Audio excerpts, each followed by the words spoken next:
So, okay, I can see that after and after we have more and more participants in our room. Hello, everybody. But please let us wait a little bit. Let everybody get the chance to start with us.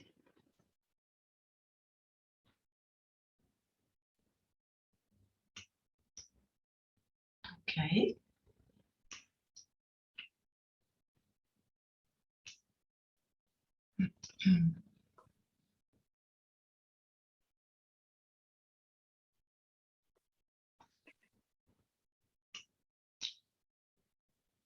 Okay, so it seems that we can start now.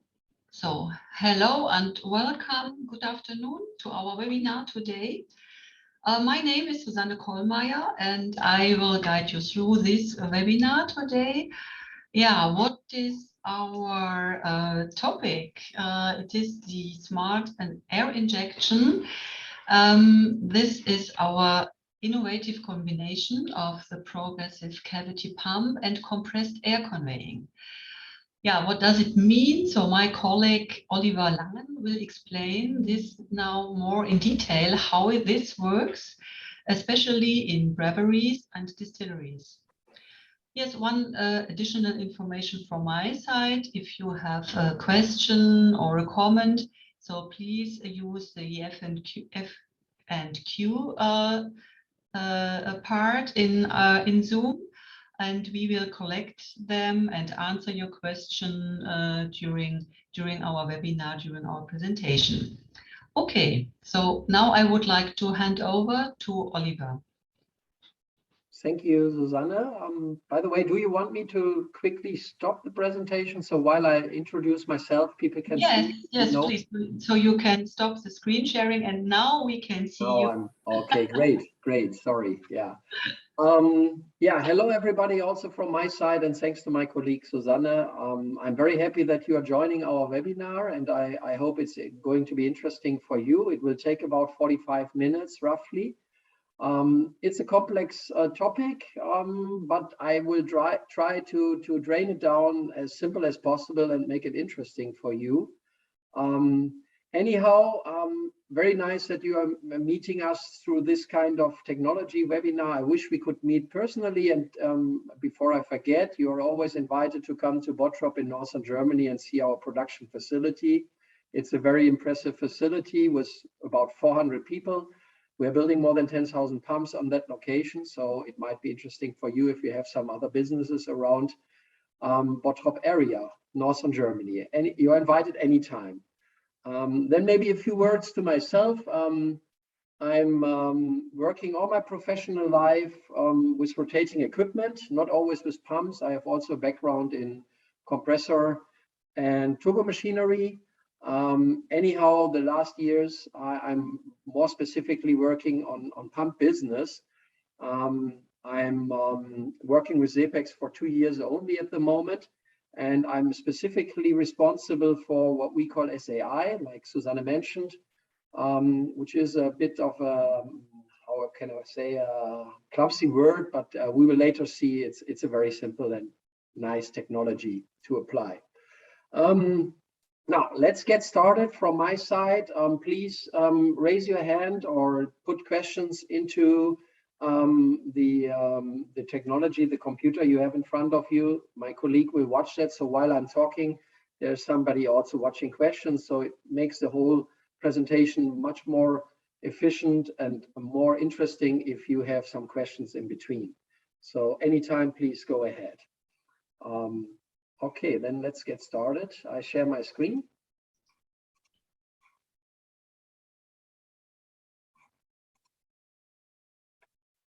Okay.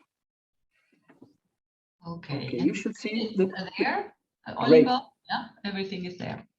Great. Okay, so we will talk today about what we call SAI for high efficient spent grain transport, substantial TCO savings by minimum air consumption. Difficult topic, very specific topic. The technology has a lot of applications, and I will be very interesting to hear if you maybe have even more applications than what we think about. I will more explain on what it really is about in the next slides. As I said, let's take 35-40 minutes, and yes, let's get started. So briefly, we will cover these 5 chapters. I will quickly give you an introduction on why we have invented this technology. What is the reason for that? What is the market situation? Why does it make sense? Then I will more specifically show you how it really works, the conveying concept, so that you get a better understanding on how it matches your process, or if there's other processes you might think of where it is a good match, this technology. Then very shortly, we will talk about SAI controller. This is more, let's say, the control and digital background of our solution. So how to link with your systems. And then what I believe typically is the most interesting chapter is the 4th one, the references and validation studies. Basically, these are pictures and examples from installations we already have installed in the field. And this is basically, apart from the presentation, how this process and how this technology looks like in reality. Finally, quick summary, if nobody's asleep, I hope you can still watch this page also. Now, actually, the spent grain in the brewing industry is a byproduct. It's not really what you take care about if you have a brewery background. It also comes through other processes like vinegar processes or distilleries. There is some key numbers which I believe are very quickly drawn that help me to see if a SAI process is really applicable, if it makes sense to apply in your particular brewery. These figures are from my experience, and I would be willing to share that with you for a particular project if you mail me later on. But basically, these kind of industry are typically the ones we are covering. Now, having all this spent grain also means we have to remove it again. At the moment, what we see most, the spent grain is used as animal feed, but there's also other applications like renewable energies. Also, the high protein content in spent grain at this moment leads to new application.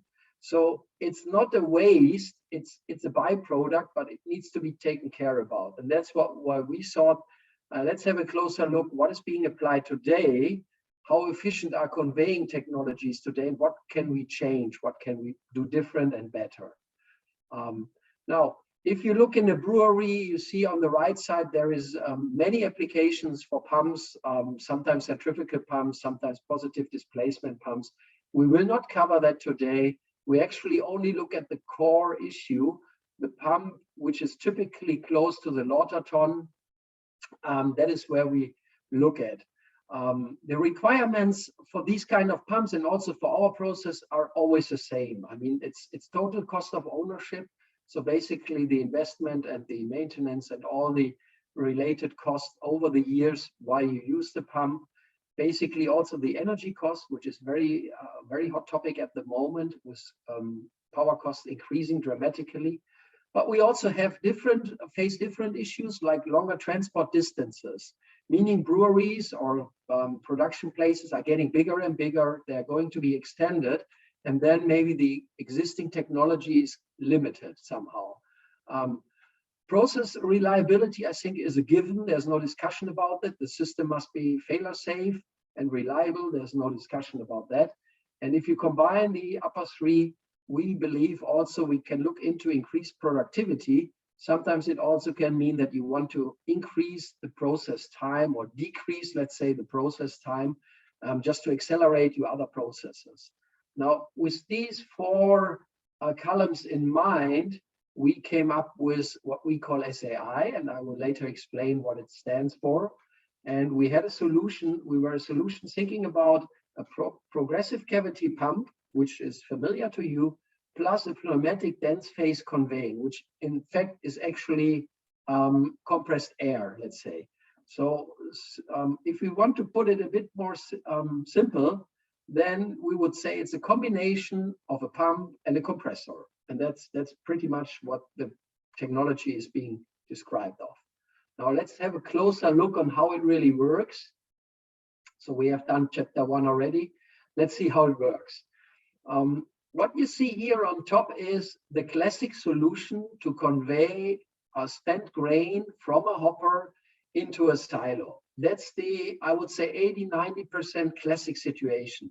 It doesn't mean that there is not many other solutions or applications, but I will now refer most of the time to what I believe is the typical design of breweries in this particular part of the process. So we have spent grain coming from somewhere, and at the moment we don't care from where, to this lower machinery here and ending up in a pipe, and we add compressed air somehow into this pipe. And you see there is an uneven mixture of the blue compressed air and the nearly black dots here, which should be the spent grain. And you can imagine from this technology, there is an uncontrolled air. You have a high air consumption because this machine is running constantly on a certain pressure. You use a big compressor, and the total energy efficiency of this system is very, very poor. This mainly relies on the fact that the compressed air is a machinery which is a very inefficient machine. It's one of the most efficient machines mankind ever invented. Just as a side note, please keep in mind that with a screw compressor, a classic screw compressor, you waste about 80–90% of the energy in waste heat, and only 10–20% of the energy will remain in the compressed air you're using as an energy to move something. So starting from this upper left corner, actually you have lost the game immediately, because the compressed air is a very inefficient energy source. Now, when we now look at what we do differently, and we have made here the setup in a simplified way, you will see, first of all, it looks quite similar, but it is very different. First of all, you see the compressor is much smaller. This is not a coincidence, but this has been done on purpose. The compressor is much smaller. We have added a vessel here for some reason. Actually, the upper solution also has vessels, much larger vessels typically, so there's no difference so far. Then we also have some sort of a pump or a transportation device down here. Looks a little bit different, but basically is kind of similar, with a hopper where the spent grain is coming from the top, and then it's moved into the pipe. Now, the big difference in total actually is if you look at the pipe. Now, the pipe here is filled with one gray block here on the lower right side, and with the blue, which is resembling the compressed air. So we have a separation between the spent grain and the compressed air. That's a big, big difference.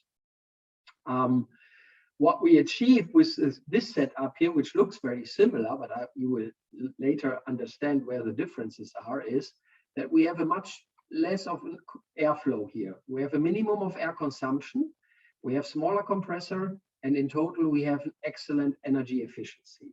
So how is that possible when the setup in general looks very similar? Let's see how that works, and I will guide you through that. First of all, what we have to understand is what type of pneumatic conveying are we using. The upper left one is what now in the industry is the most common one. It's what is technically called the lean phase conveying.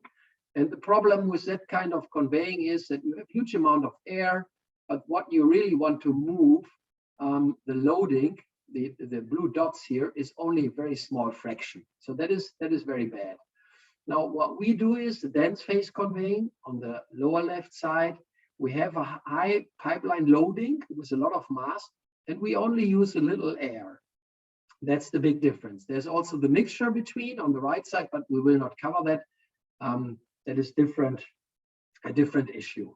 Now, these two things in the end make our machinery and our system so efficient. It's very simple, but it has a huge, huge impact on how you convey spent grain or any other media. Now, let's see again how it works like. We have covered this already. So how does it look like more precise?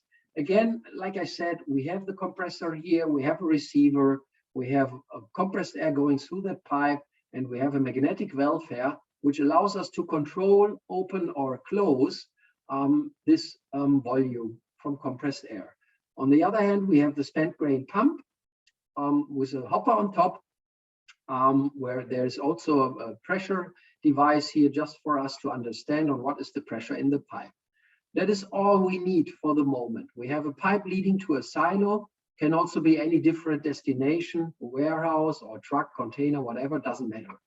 Now, when this whole process starts running and you fill the pump with spent grain somehow, obviously the pressure in the pipe will increase.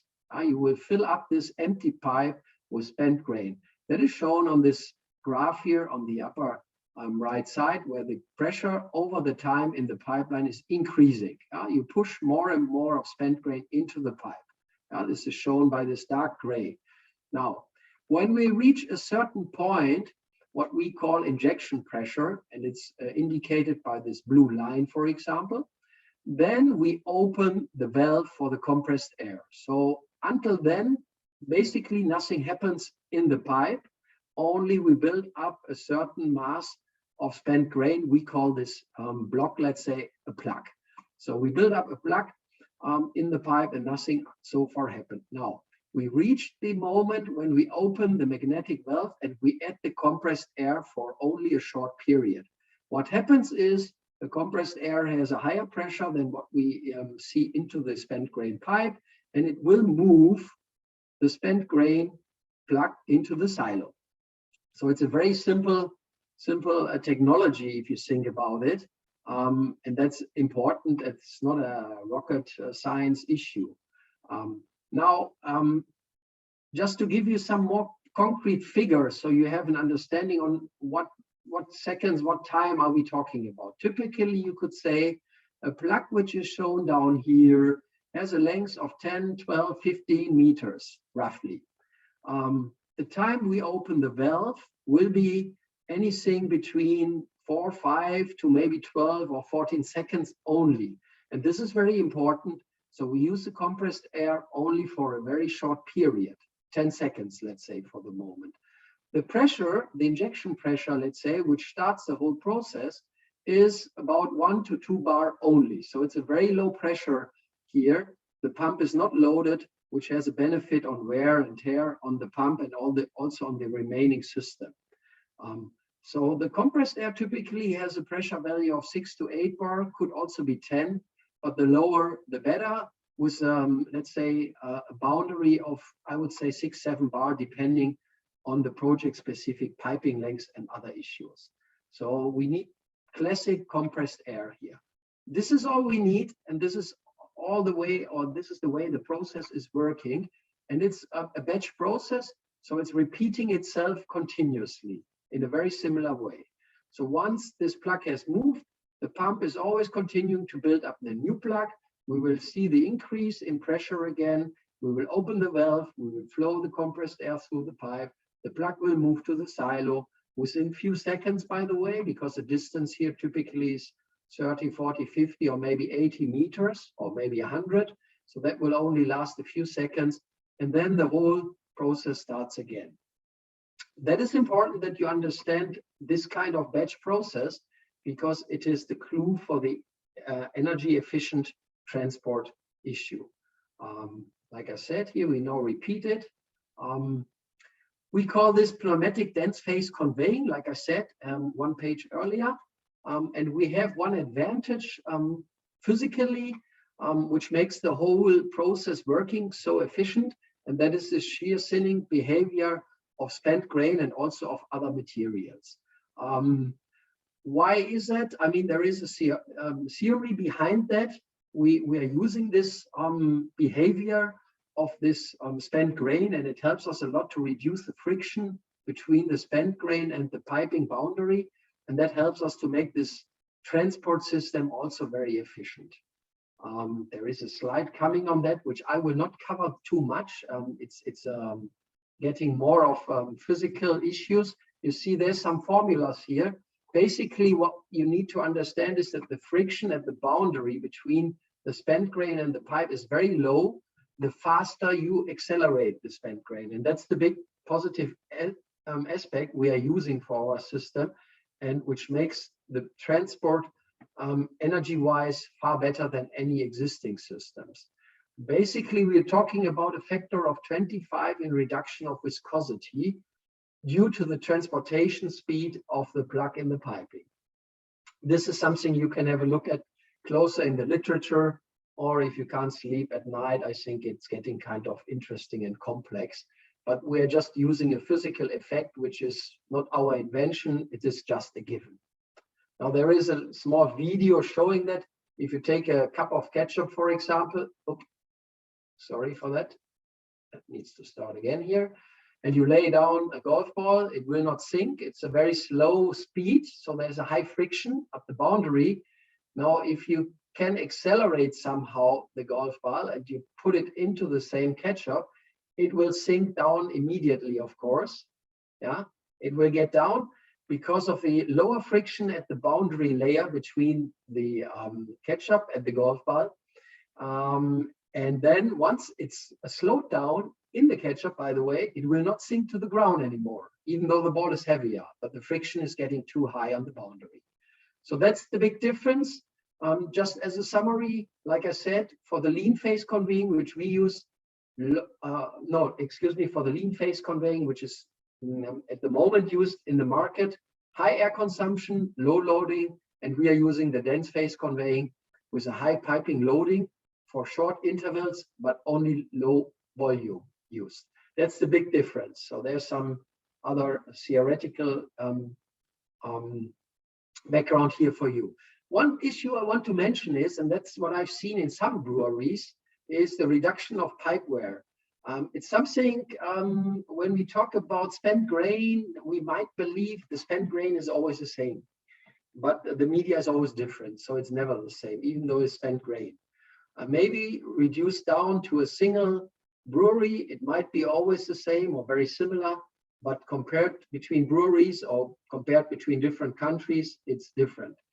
And I've talked to some breweries, they have a big problem in the wear of the pipe due to the lean phase conveying, which has a high wear force at the boundary of the pipe, in particular at 90 degrees elbows. Even though if you use the slow banded elbows, not the wide banded elbows, sorry, you might have wear occurring on these parts. And that is with our system absolutely not possible, because we are moving a fixed block through the pipe only for a few seconds, and most of the time the pipe will be completely empty, so nothing will happen. So actually the time, the efficient time we're using the pipe is a very small fraction. Typically you could say the time to build up a plug is 3, 4, 5 minutes, and then we move the plug through the pipe for 10-15 seconds only. So efficient time we're using the piping is only maybe a tenth or 20th of the time for the lean phase conveying. Very important aspect if you face problems in wear of stainless steel piping. Now, if you understood this system, then these kind of benefits you have, you could actually draw yourself. The main one again is the low air consumption. That is the clue to the total system here. We see in the field a reduction in compressed air consumption, which is between 50 to a maximum of 80%. That doesn't, even 50% of compressed air reduction maybe doesn't sound a lot, but you have to remember that the compressed air machinery is a very inefficient machine, and 50% for this kind of compressed air is a huge amount over years. It easily covers a multiple number of the investment cost of such a system very, very quickly, in particular considering the price increase we are now seeing for electrical power. So that is the number one issue. There's also some other side effects which are very positive for you. Could be the process efficiency. As I said, if we size the machinery in the correct way, obviously we can decrease the process time. So we can accelerate your process time, and you have more time for other process steps if that is a requirement. That could be possible. Also, the system is fail-safe if the media is slightly changing. So if you have spent grain with a different wetness content or other issues change, due to the parameters, the sensors we are installing, the system will automatically react on that and actually will correct the parameters itself and make sure that you always have a stable process within certain boundaries, of course, but there's nothing for you to care in terms of you have to readjust anything. So the system is really running independently. We have a flexible piping if you want to. We can go any vertical, horizontal piping. We can go 500 meters if required. I don't think it's realistic, at least not for Europe, because the plants are not that big. But if necessary, we can go 100, 200, 250 meters without any issues. Long transport distances, yes, that's what I just mentioned. So, and the reduced wear in pipelines we already mentioned. So this is a lot of advantages which come as a side effect. In the end, I will always come back to the reduction in energy costs through the reduction in compressed air consumption. That's really the clue for this kind of technology. Now we have also prepared a little video I want to show you, because only talking is not maybe the best way. So you see we have the compressor, we have the pump, we link the compressor to a magnetic valve. We have the pressure indicator here, and we now have a look at, it's a classic hopper pump here. The spent grain is filled into the hopper pump. It's being pushed to the pump part of our machine here to the left. Now we move to the left part, exactly. So we have a compression zone here, then we have the real pump. And now we build up these plugs I was talking about of a certain length. And the compressed air, once it's opened, it will move the plug to the silo. And the whole process is repeating again. You see, typically the injection pressure is about 2 bar. And then we have a slight increase in pressure by the compressed air, but the plug starts to move, so the compressed air pressure will decrease again immediately, and then move it to the place you want to move the spent grain. Very, very simple. That is what we call SAI, or smart air injection. So the clue is really the compressed air, which we inject in a specific way at a specific time and depending on specific parameters, which we adjust, or you can adjust once you know how to work with our software if you want to change something. Now, this was the longest and most difficult chapter. I promise you now it's getting a little simpler. And let me just quickly have a look at the time. Yes, we are doing good in time. Let's have a quick look on what is behind the system in a digital way. And now this, what I've shown you now is the mechanical part, but we also need to control the issue. And obviously we as a pump manufacturer also have the entire knowledge and know-how in-house to control this process. Basically, of course, what we need to do is we need to have the visualization on a screen and the monitoring of the system. This is, let's say, the core functions which we offer you. The whole controlling, obviously, nowadays is a huge field. And since we have the software people, software engineers in-house, we can actually adopt to any existing SCADA system to your system locally and link our signals to your signals, or put our software into your main brain, let's say, somehow. So there's many options what we can do. In a most simple way, we just have a controller close to the pump, and we have this visualization with a touch screen where the operator can see all the parameters, and he can change and adjust parameters if required. It's not that many signals like you see here. It's maybe 5-6 signals we need. We need some compressed airflow data, some sensors for pressure, also to protect the pump, temperature or overpressure, these kind of values we need. In the end, it's really getting down to 4 or 5 signals, and we are having a software which can use these signals and actually control the entire process in a safe manner. This is what we typically also supply with the hardware in terms of pumps. Obviously, we also have safety functions included. We are measuring data, which is very important because we have to justify the investment. So we can also later measure consumption of compressed air and compare to our prediction and see this is what we have calculated, what we have promised, let's say, and this is what is the reality is showing now. Maybe there's a difference, maybe there's something we have to change or change the system, this kind of things. So, but also again, we can integrate the whole system into a SCADA system locally. That's very important in many, many ways. So it's a huge, huge topic. I'm not going to cover that in detail today because it's an endless field. So now, Susanne, maybe for a little break, I think there's one question, so maybe we can have a look at that. Yeah. Yeah.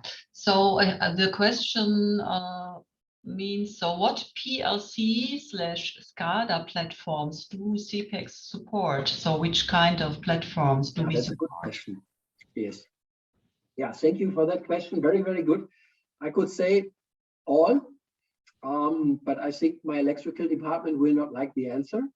So in reality, as you see here, I mean, for people who are more familiar with this kind of controller, it's a Siemens S7 control here, which is kind of our standard and which we see in Europe most often. On the other hand, we have by now a standard also for Allen Bradley, which is more spread into the American English area, let's say, UK and US. Then we also have, we could also think about doing it hardwired and having less logic. Then we also have the option to put the brain, like I said, the logic, into an existing software, which obviously needs to be discussed in more detail. But there's the ones I now mentioned is the ones which we typically have experience with in the market, and we have some sort of standardized software already in our pocket. There's also a B&R controller available, which we don't see that often anymore in the market. But this would be the three which we're offering at this moment. And I would say Siemens is the one which is most widely spread. But again, in the end, it's with bus protocols and interfaces, I guess we could also connect to different ones. Yes, because there is an sorry. Yeah, so that means we are really very flexible. So what I heard now, so and there is an additional question. Okay, SCADA, and then GE iFix. So do you know this, Oliver? This is a question. iFix. Yeah. No, I'm sorry. I would need to talk to. I've not heard about that one. No. iFix. No, doesn't ring a bell to me. No, that's a SCADA system. We would need to look at that. And I would please let me have the details or more details later on to my email. I can pass it on to our electrical experts and have them a look at that if we have a certain standard on that, or if we can convert our existing software into that. Yeah, that would be possible depending on the project and other issues. Yeah, please. Okay, so thank you. That was maybe there's more coming. It is a black box or open software? Yeah, of course. I mean, the software is our intellectual property, and we cannot open that to public, let's say. I think that's in the nature of this. There is also patents pending. On the other hand, there's no need for our customers or operators to directly work on the software.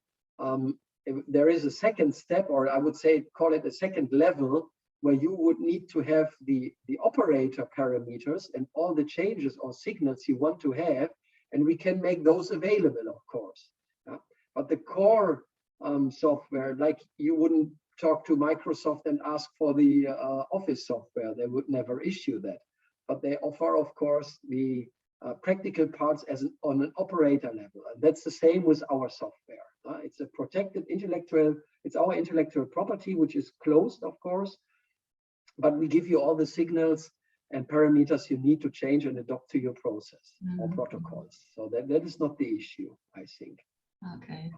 Okay, so it seems that we have a very familiar colleague on the other side. So he asked, this is more a PLC programming question. Is it native ladder structured text? Yes, yes, it's getting a bit. It's getting really a little bit into details Yeah. now. Yes, of course it is. But I think we should go ahead. I'm sorry.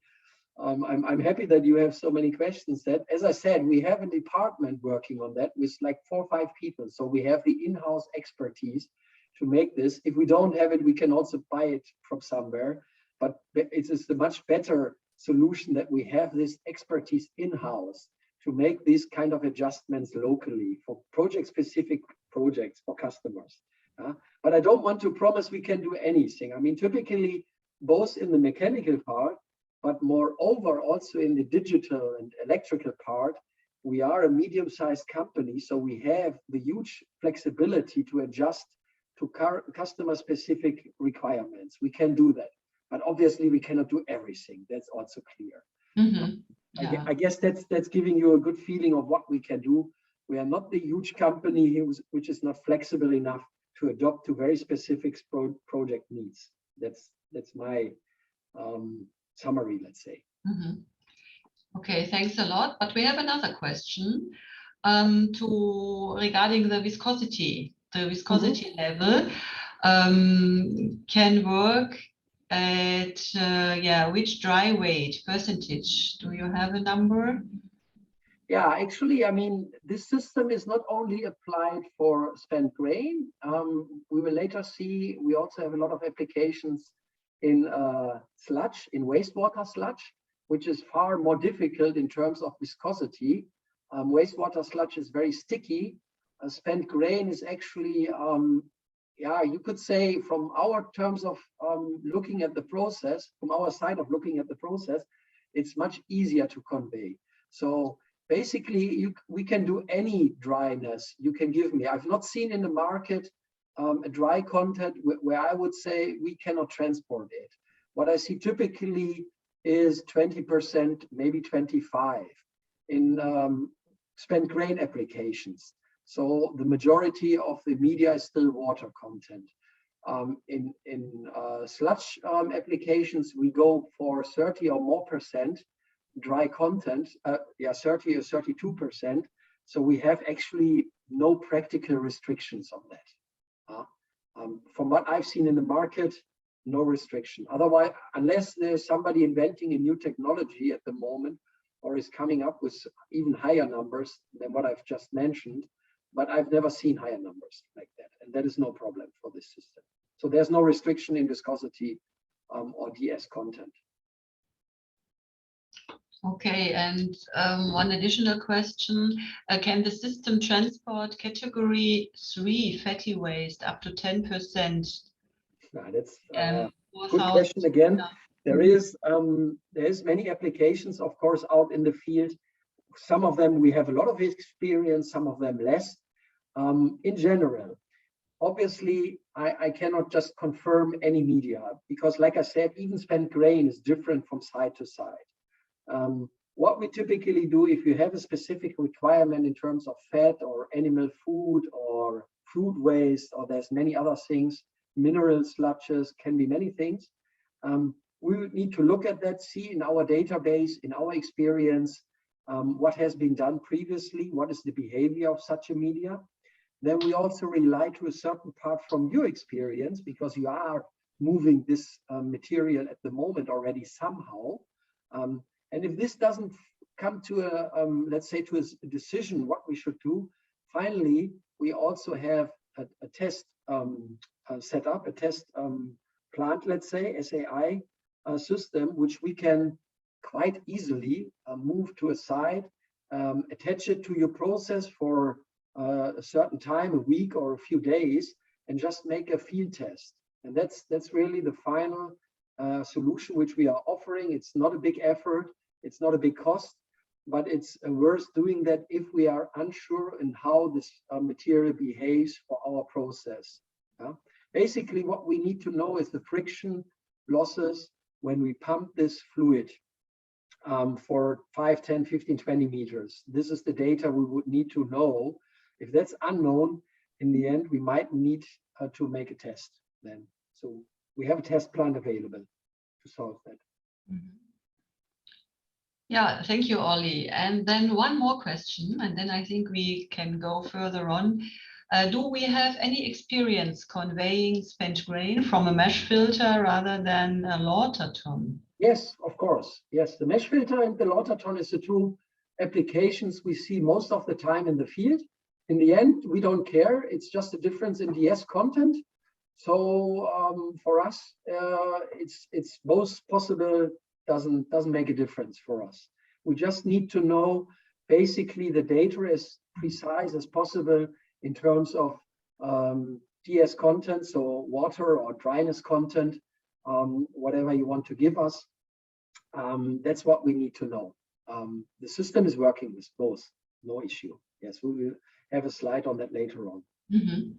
So we have today a very interactive audience, and this is really very, very Great. fine. So thank you for these questions. And one more question is, yes, what is the transport pressure profile for the long distance? Is it a linear? The transport pressure profile, that's a good combination of several words. I'm not sure if I really correctly understand what is meant. I can just maybe give you we can go back to this slide here quickly, which is here. Here we go. This is pretty much the pressure fluctuation in the pipe, which you will see. What you see, as I said, at the beginning, you will see the increase in pressure at the beginning here. And the pressure increase is only valid in the beginning of the pipe, of course. At the end, it's an open silo, nothing will change, of course. Now, when we move the plug, we have the small peak in the pressure because we open the valve and the compressed air pressure level is higher than what the pump is doing. So that is the little peak here. The peak will collapse immediately. And why is that? It's very simple. Virtually, you increase the area, which is the volume, which the compressed air can flow into because you move the plug to the right. And that means the pipe volume virtually is getting bigger. And that means that the pressure is collapsing. In the end, we have some optimization. This is being done during commissioning, where we want to have the plug just reaching the silo without having any remaining large energy. So it's getting very slow at the end. The slower, the better. So it just falls into the silo. The drawing here is not very precise. I'm sorry for that. I just see, because actually in most cases, the piping is feeding to the top of the silo. So once we reach the top of the silo, we want to have the pressure virtually ambient. So there's no pressure anymore. And the spent grain is just falling into the silo purely by gravity. That is the best case scenario. And that is what we try to achieve during commissioning phase. So very good question again. And this is shown here in the graph. You see that at the end, the pressure is collapsing down to virtually zero. So we are going down to ambient pressure again. I hope that it was the question. Okay, this was understandable. And now I think we can go further on. Yes. I'm beyond my time now, but that is very good news. So I think we've covered the controlling issue. There's many things to be done for people who are more interested in digital solutions. Here you see a visualization screen, which we typically do for a very simple plant. But as I said, we can adopt to whatever is necessary.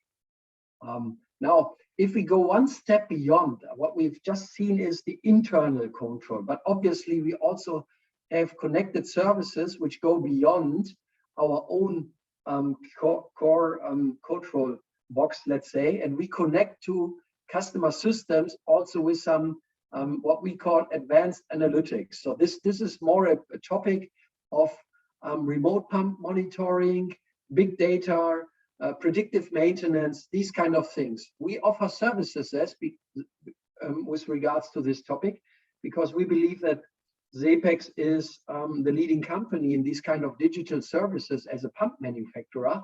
So there's many reporting and pump monitoring systems already available in our pockets. They start with very simple devices. I mean, mobile notification on your mobile phone is a very simple thing nowadays, but there's also very advanced analytics. So big data analytics, for example, where we see how is the power of the pump behaving in relation to the flow, to the speed, to pressures, these kind of things. How is temperature changing over weeks or months? These kind of things. So there's many services we can offer. And if you're interested in that, then we can further dig into that. I think it will be beyond our today's presentation because this is a topic really on its own.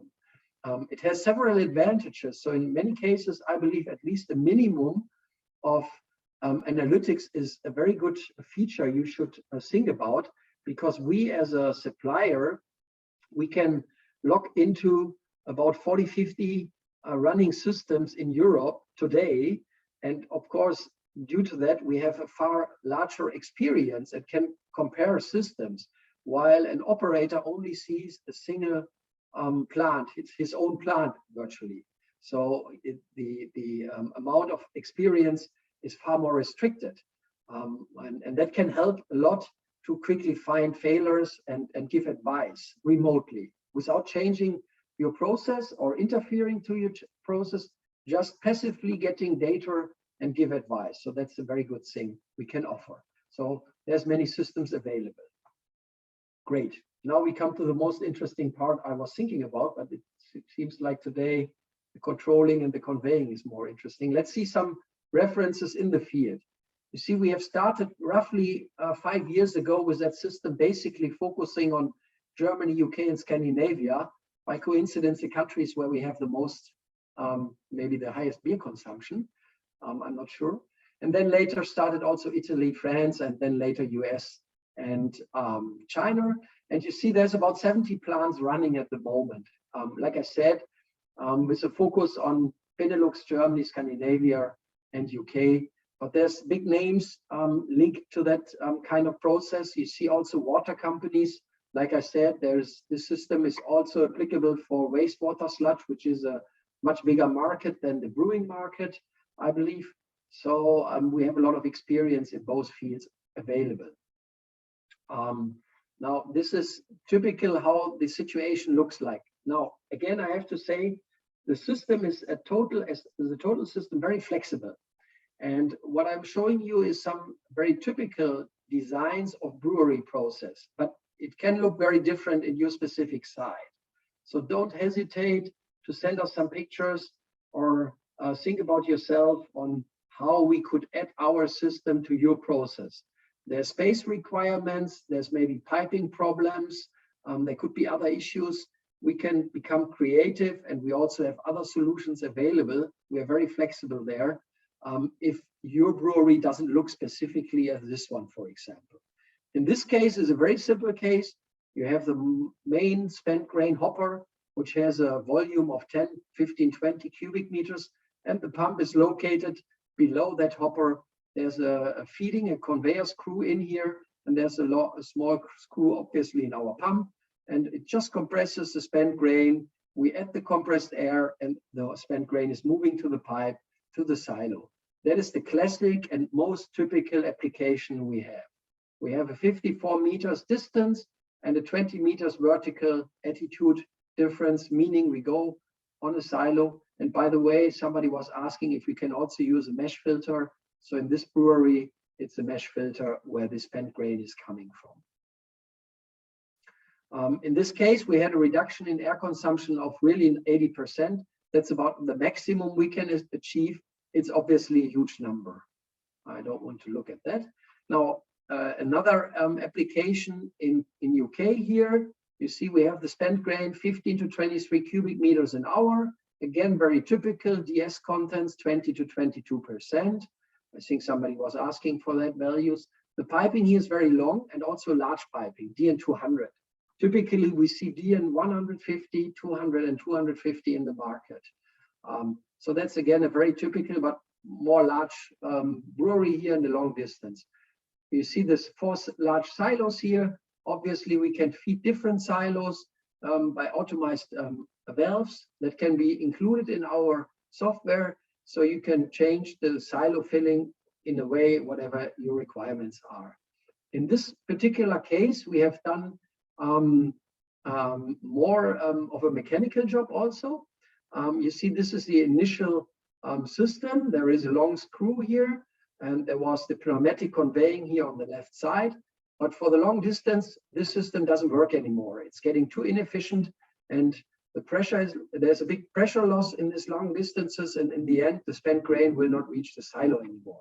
So in this case, we have changed the internal screw here and added our PC pump, and then added the SAI components. And by doing so, we can virtually reach 170 meters, 200, 300, 500 meters if we want to.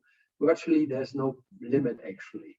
So that is the solution where you can also think about changing the internal conveying screw of an existing spent grain hopper. That's of course more difficult, but can be done. Now, another brewery, and you see they look very, very different. The hopper pump here is really below a water ton, and it's hidden somehow here in this corner. So it's a very restricted space when we work on existing breweries. In Europe, I would assume in most cases, we are working on what we call retrofit. So we are working on existing breweries. We have to specifically think about how to solve the issues locally available. So don't be afraid of that. There's many, many solutions available, how to add machinery and how to make the process working. In this case, 50 tons per hour is huge.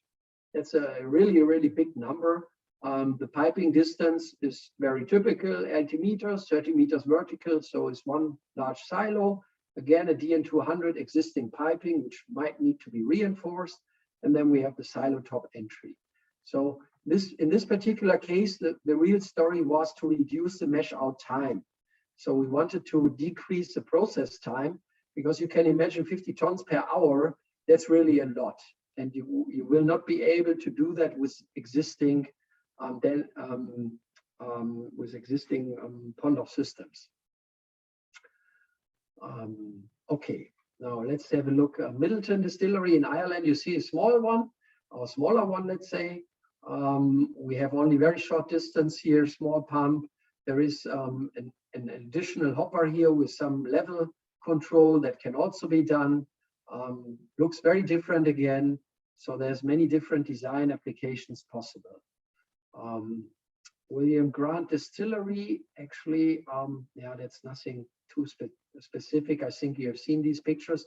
In many of these locations, the spent grain pump here is located outside of the building. That is unique to me. The ones I know in Europe, more in continental Europe, are most of the time within the building. But of course, we can also have the entire technology outside of the building. Now, like I said, we have the mesh filter, the Lauter and mesh ton, and the centrifuge as a source for our spent grain. Really, the SAI system doesn't care about where the spent grain is coming from. We just need to know the process data as close as possible, as precise as possible. And then we put this into our software and let the parameters calculate based on our experience of existing plants, and then the process will work. So we can use whatever source you have installed. Same applies to the discharge to the destination. I would say 80–90% is classic silo, but like I said, it can be also different.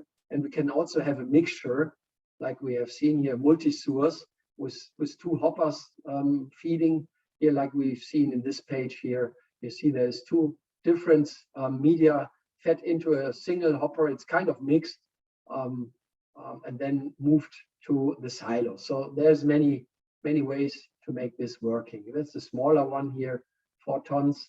In our only fluid flow. So many things. Now, this is more or less, we're getting very close to the final now, and I'm happy that we are still in time. The one thing I really want to ask you for, and that's your homework, while I was talking all time now. If you want to justify the SAI investment, Of course, we have to calculate something and we have to prove something in front of your boss, your management. The only way to do that is that we have data from the existing solution. So in the best way, I see breweries who are counting their compressed air consumption specifically for this conveying part, let's say, not for the entire brewery as a total. That's quite simple in most cases, but maybe also specifically for this process step, because that's what we are changing. And that's what we later on need to prove that we have some progress, or we have a reduction in air consumption or in cost. So really, if you want to start that, you have to give me two figures. The one figure is very simple. That's the energy cost per kW hour. Everybody has it, even private people have it in their head, because that's being discussed at the moment like crazy. But the second thing is the air consumption in your specific area. If we don't have that, obviously we can make an assumption based on our experience, but an assumption is an assumption. It is not the specific value for your site. So it can be more savings, it can be less savings. Really, we need to have the air consumption for this particular process step. We have our data for our system available, so we can predict our data. That's not the issue, but I need your data. It's very simple to install a measurement for that.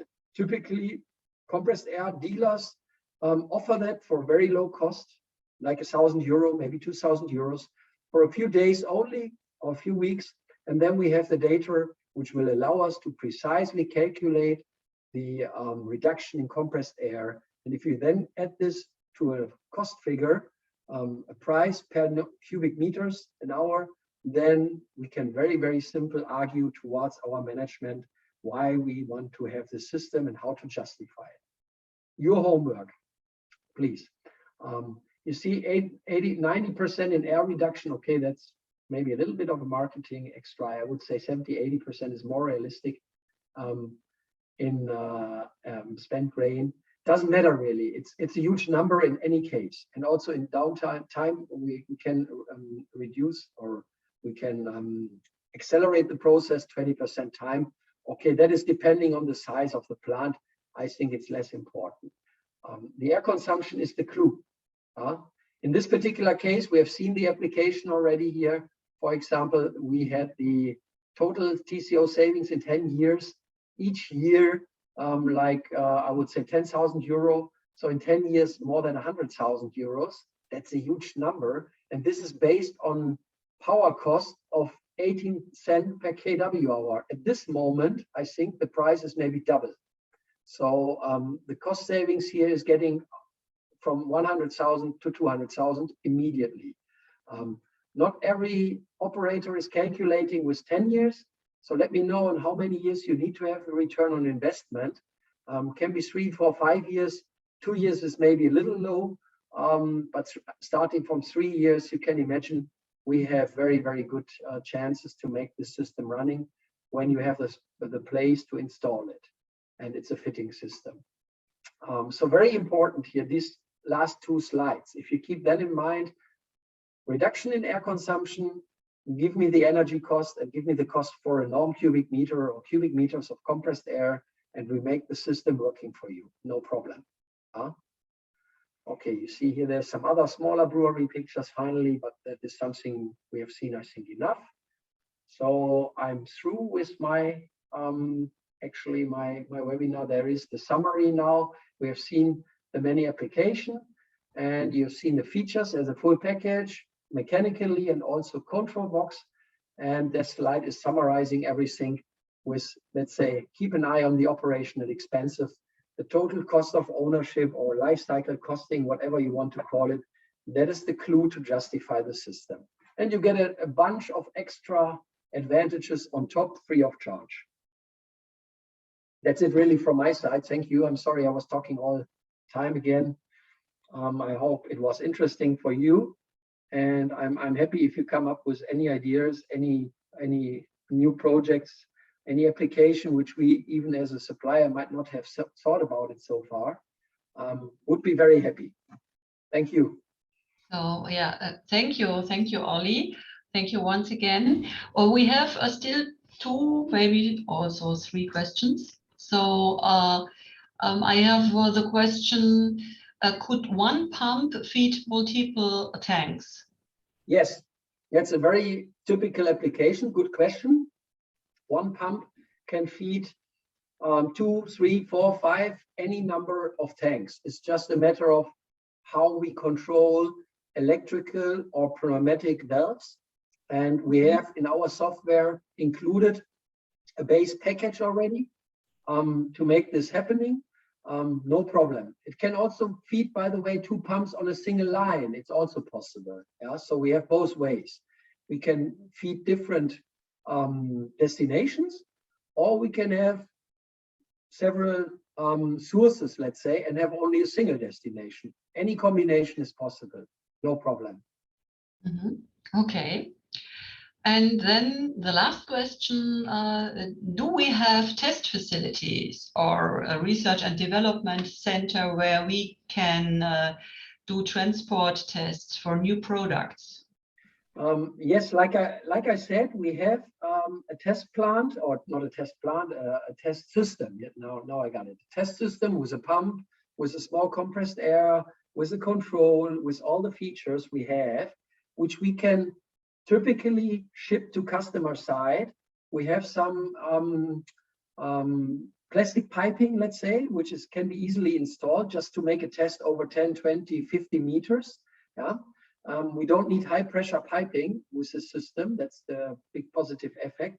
So we can put our test system to the customer side, because we need, of course, to have the media, and we need to have a remarkable amount of that media. So we have to kind of temporarily connect to the customer system.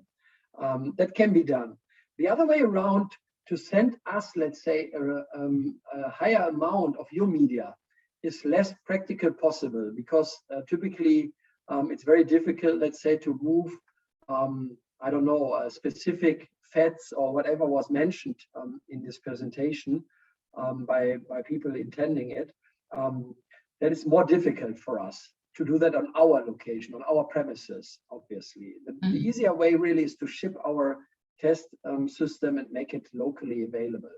Yeah, as I said, to build up this system is a day or 2 days. We can run a test in one day, and then rebuild the system and take it back to our place.